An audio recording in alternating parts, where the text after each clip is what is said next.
Okay, so this is your skull, and in here is the most precious thing that we have, and that's our brain.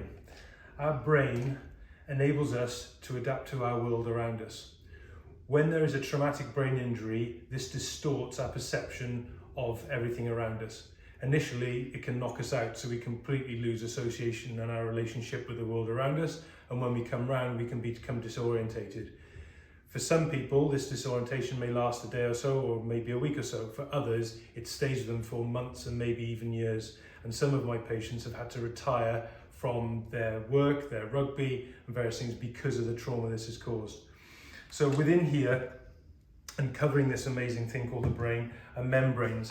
And in this book called The Desiccated Brain by Dr. John Howard, which is an absolute genius book, it talks about the membranes in great detail and how they enable the brain to function properly.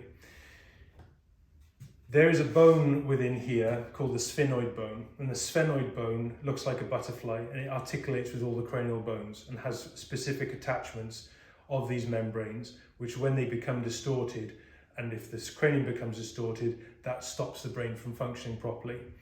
The techniques that I use, craniofacial release and craniofacial dynamics, unlocks the restrictions within the cranium and allows these membranes to function properly.